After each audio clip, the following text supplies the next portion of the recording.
അസ്സലാമു അലൈക്കും വറഹ്മത്തുള്ളാഹി വബറകാതുഹു. അൽഹംദുലില്ലാഹി റബ്ബിൽ ആലമീൻ. അസ്സലാത്തു വസ്സലാമു അലാ റസൂലിൽ അമീൻ വഅലാ ആലിഹി വസഹ്ബിഹി അജ്മഈൻ. അമ്മാ ബഅദ്. റബ്ബി ഇശ്റഹ് ലി സദ്രി വയസ്സിർ ലി അംരി വഹ്ലുൽ ഉഖ്ദത മിൻ ലിസാനി യഫ്ഖഹു ഖൗലി. ഏറെ സ്നേഹം നിറഞ്ഞവരെ, അള്ളാഹു നമ്മയൊക്കെ അനുഗ്രഹിക്കുമാറാവട്ടെ. വിശുദ്ധ ഖുർആനിലെ 44-ാം അധ്യായം സൂറ അദ്ദുഖാൻ 43 മുതൽ 50 വരെയുള്ള ആയത്തുകളാണ് ഇന്ന് ഈ ക്ലാസ്സിൽ ശ്രദ്ധയിൽപ്പെടുത്താൻ ആഗ്രഹിക്കുന്നത്. അള്ളാഹുവിനെ നിഷേധിക്കുന്ന, പ്രവാചകനെ പരിഹസിക്കുകയും കളവാക്കുകയും ചെയ്യുന്ന, മരണാനന്തര ജീവിതത്തിൽ ഒട്ടും വിശ്വസിക്കാൻ താല്പര്യം കാണിക്കാത്ത ആളുകൾ, അവരുടെ ആകെ ലക്ഷ്യം ഭൂമിയിൽ പരമാവധി ആസ്വദിക്കുക, അടിച്ച് പൊളിച്ച് ജീവിക്കുക എന്നത് മാത്രമായിരുന്നു. പരലോക ജീവിതത്തെക്കുറിച്ച് പറയുമ്പോൾ ഞങ്ങളുടെ പൂർവികരെ ഒന്ന് പുനരുജ്ജീവിപ്പിച്ചു കൊണ്ടുവാ, ഞങ്ങളത് കാണട്ടെ എന്നൊക്കെ അവർ പറഞ്ഞ് കളിയാക്കും. ഒരിക്കലും അവർക്ക് ഉൾക്കൊള്ളാൻ കഴിയാത്ത ഒന്നായിരുന്നു മനുഷ്യൻ മരിച്ച് എല്ലുകളൊക്കെ നുരുമ്പിച്ച് മണ്ണോട് ചേർന്ന് കഴിഞ്ഞ് വീണ്ടും മനുഷ്യനെ പുനരുജ്ജീവിപ്പിക്കാൻ കഴിയുമോ എന്നത്. അല്ലാഹു സുബ്ഹാനഹു വ തആല വളരെ കൃത്യമായ ചില മറുപടികൾ അവർക്ക് നൽകിയത് കഴിഞ്ഞ ആയത്തുകൾ നമ്മൾ പഠിച്ചു. ആകാശഭൂമികളെ വെറും വിനോദമായി സൃഷ്ടിച്ചതല്ല, മനുഷ്യൻ്റെ ജീവിതം തന്നെ, ആ സൃഷ്ടി വൈഭവം മനുഷ്യന് നൽകുന്ന യാഥാർത്ഥ്യം വളരെ വലുതാണ്.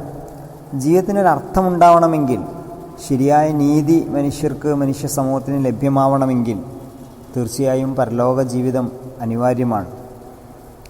പരലോക നിഷേധികളായ ആളുകൾക്കുള്ള ശിക്ഷയാണ് ഈ 8 സൂക്തങ്ങളിലൂടെ അള്ളാഹു പഠിപ്പിക്കുന്നത്.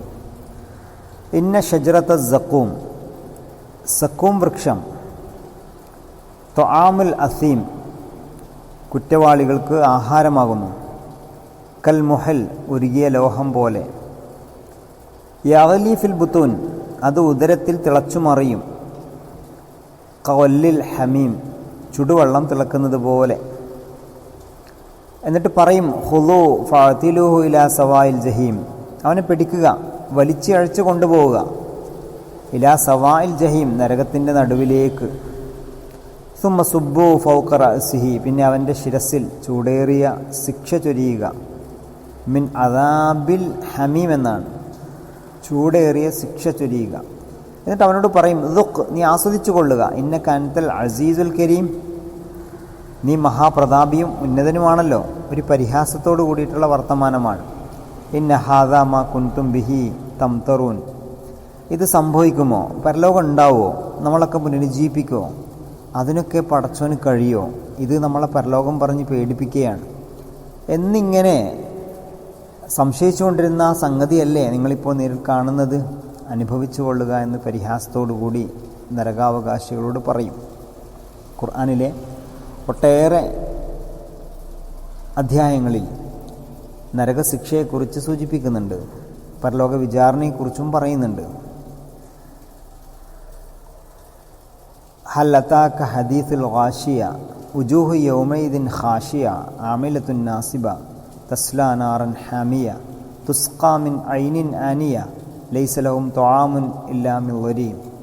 മനുഷ്യൻ്റെ വിവർണമായ മുഖത്തെക്കുറിച്ച്, പേടിച്ചരണ്ട അസ്വസ്ഥത പൂണ്ട ഒരു മനോഭാവത്തെക്കുറിച്ച്, അവർക്ക് കുടിക്കാൻ നൽകുന്ന വെള്ളത്തെക്കുറിച്ച്, അവർ കഴിക്കുന്ന ഭക്ഷണത്തെക്കുറിച്ചൊക്കെ സൂറത്തുൽ ഗാശിയയിൽ മനോഹരമായിട്ട് അള്ളാഹു നമ്മെ പഠിപ്പിക്കുന്നുണ്ട്. സക്കൂം വൃക്ഷമാണ് നരകാവകാശികൾക്കുള്ള ഭക്ഷണമെന്ന് സൂചിപ്പിക്കുന്നുണ്ട്. തിഹാമ പ്രദേശത്ത് കാണപ്പെടുന്ന ഒരു വൃക്ഷമാണ് സക്കൂം. അതിൻ്റെ രുചി കയ്പും ഗന്ധം അസഹ്യവുമാണ്, സഹിക്കാൻ കഴിയാത്ത ദുർഗന്ധമായിരിക്കും. അത് മുറിച്ചാലോ അതിൽ നിന്ന് പാല് ഒഴുകും. അത് ശരീരത്തിൽ തട്ടിയാൽ തട്ടിയിടത്ത് പഴുപ്പ് വരും. ഒരു പക്ഷേ നമ്മുടെ നാട്ടിലൊക്കെ നമ്മൾ പറയില്ല, ചേര് എന്നൊക്കെ പറയല്ലോ, തട്ടിയാൽ പൊള്ളുന്ന, ശരീരത്തിനും മറ്റൊക്കെ ഒരുപാട് അസ്വസ്ഥതയുണ്ടാക്കുന്ന ഒരു തരം വൃക്ഷം. തിഹാമ പ്രദേശത്ത് കാണുന്ന വൃക്ഷത്തിനാണ് ഇവിടെ സഖൂം എന്ന് പറയുന്നത്. സൂറത്തു സ്വാഫാത്തിൽ അള്ളാഹു ചോദിക്കുന്നുണ്ട്, ഇന്ന ഹാദാ ലഹുവൽ ഫൗസുൽ അദീം ലിമിസ്ലി ഹാദാ ഫല്യഅമലിൽ ആമിലൂൻ അദാലിക ഖൈറുൻ നുസുലൻ അം ഷജറത്തു സഖൂം. ഇത് തന്നെയാണ് ഗംഭീര വിജയം, ഇതുപോലുള്ള വിജയത്തിന് വേണ്ടിയാണ് പ്രയത്നിക്കുന്നവർ പ്രയത്നിക്കേണ്ടത് എന്ന് പറഞ്ഞതിന് ശേഷം പറയൂ, ഈ ആതിഥ്യമാണോ അതല്ല സഖൂം വൃക്ഷമാണോ ഉത്തമം? പിന്നീട് അവർക്ക് ലഭ്യമാകുന്ന ശിക്ഷയെ അള്ളാഹു വിശദീകരിക്കുന്നത് ത്വാമുൽ അസീം കൽ മുഹ്ലി യഗ്ലി ഫിൽ ബുത്തൂൻ, ഉരുകിയ ലോഹം പോലെ എന്നാണ്. മുഹ്ലി എന്ന പദത്തിന് ഉരുകിയ ധാതു, ദുർനീര്, ഉരുകിയ ടാർ, എണ്ണക്കീടം എന്നിങ്ങനെ പല അർത്ഥങ്ങളുമുണ്ട്. പല മുഫസ്സിറുകളും വ്യത്യസ്തങ്ങളായ അർത്ഥങ്ങൾ നൽകിയിട്ടുണ്ട്. എന്നാൽ സഖൂം എന്നതുകൊണ്ട് ഉദ്ദേശം മുൾച്ചെടിയാണെങ്കിൽ അത് ചതച്ചാൽ കിട്ടുന്ന നീര് മിക്കവാറും എണ്ണക്കീടത്തിന് സദൃശ്യമായത് തന്നെയായിരിക്കുമെന്നാണ് സെയ്ദ് അബുല്ലാല മൗദൂദ് സാഹിബ് സൂചിപ്പിക്കുന്നത്. പ്രിയമുള്ളവരെ, നാളെ പരലോകത്ത് നിഷേധികൾ അനുഭവിക്കുന്ന ഭയാനകമായ ദുരവസ്ഥയെക്കുറിച്ചാണ് ഈ ഭാഗത്ത് അല്ലാഹു നമ്മെ ഓർമ്മപ്പെടുത്തുന്നത്. അവരോട് പറയും, നിങ്ങൾ ആസ്വദിച്ചു കൊള്ളുക, നിങ്ങൾ വലിയ സംശയാലുക്കളായിരുന്നല്ലോ, പരലോകത്തെ നിഷേധിക്കുന്നതിൽ നിങ്ങൾ വല്ലാണ്ട് ഹരം കൊണ്ടിരുന്നു, പരലോകത്തെക്കുറിച്ച് ധാരാളം മുന്നറിയിപ്പുകൾ കിട്ടിയിട്ടും നിങ്ങൾ ദുന്യാവിൻ്റെ ചെറിയ സുഖങ്ങളിൽ മൽ ഹയാത്ത് ദുന്യ ഇല്ലാ മത്താഉൽ ഗുറൂർ, അതൊരു വഞ്ചനാ ചരക്ക് മാത്രമാണെന്ന് എത്രയിടത്താ പ്രവാചകൻ നിങ്ങൾ ഉത്ബോധിപ്പിച്ചത്, ഖുർആൻ്റെ ആയത്തുകൾ നിങ്ങൾ കേട്ടത്. പരലോകത്തെ വിട്ട് ദുന്യാവിൽ നിങ്ങൾ മതിമറന്ന് ജീവിക്കരുത് എന്ന അധ്യാപനം നിങ്ങൾ മനസ്സിലാക്കിയില്ലേ? പക്ഷെ നിങ്ങൾ പ്രവാചകനെ കളിയാക്കി, ഖുർആനിനെ കളിയാക്കി, അള്ളാഹുവിൻ്റെ ഉപദേശ നിർദ്ദേശങ്ങളെ അവഗണിച്ചു. പരലോകത്തിൽ നിങ്ങൾ വലിയ സംശയം വെച്ച് പുലർത്തുകയും ചെയ്തു. അതെ, നിങ്ങൾ സംശയിച്ചു കൊണ്ടിരുന്ന ആ സംഗതിയാണ് ഇത്. അള്ളാഹു മലക്കോട് പറയും, ഹുലൂഹു ഫഅ്തിലൂഹു ഇലാ സവായിൽ ജഹീം, അവനെ പിടിക്കുക, വലിച്ചയച്ചു കൊണ്ടുപോവുക നരകത്തിൻ്റെ നടുവിലേക്ക്. ജഹീം എന്നാൽ നരകമെന്നർത്ഥം.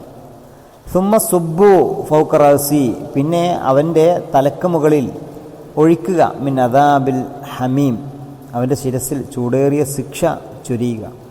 ഒരിക്കലും അറ്റമില്ലാത്ത അതിദയനീയമായ ദാരുണമായ അവസ്ഥയായിരിക്കും പരലോകത്ത് നരകാവകാശികൾക്ക് ലഭിക്കുക എന്ന് വളരെ ഗൗരവത്തോടെയും പ്രാധാന്യത്തോടെയും അള്ളാഹു സൂചിപ്പിക്കുകയാണ്. അള്ളാഹു സുബ്ഹാനഹു വ തആല നമ്മെ നരകശിക്ഷയിൽ നിന്ന് കാത്തിരക്ഷിക്കുമാറാവട്ടെ. ഓരോ നമസ്കാരത്തിന് ശേഷവും റബ്ബിനോട് ഒരു വിശ്വാസി ആത്മാർത്ഥമായി പ്രാർത്ഥിക്കുന്ന പ്രാർത്ഥന, റബ്ബന സ്രിഫ് അന്ന അദാബ ജഹന്നം ഇന്ന അദാബഹാ കാന ഗറാമ ഇന്നഹാ സാഅത്ത് മുസ്തഖറം മുഖാമ. സൂറത്തുൽ ഫുർഖാനിൽ ഇബാദുർ റഹ്മാനിൻ്റെ സ്വഭാവ ഗുണങ്ങൾ വിശദീകരിക്കുന്നിടത്ത് അള്ളാഹു ഇക്കാര്യം നമ്മെ ഉണർത്തുന്നുണ്ട്. എപ്പോഴും പരലോക ബോധവും സ്വർഗത്തിന് വേണ്ടിയിട്ടുള്ള ഉത്കടമായ ആഗ്രഹവും നരകശിക്ഷയിൽ നിന്നുള്ള രക്ഷയും കൊതിക്കുന്നവനായിരിക്കണം സത്യവിശ്വാസി. അല്ലാഹു സുബ്ഹാനഹു വ തആല തുണക്കുമാറാവട്ടെ. വാഖിറു ദഅവാനാ അൽഹംദുലില്ലാഹി റബ്ബിൽ ആലമീൻ. അസ്സലാമു അലൈക്കും വറഹ്മത്തുള്ളാഹി വബറകാതുഹു.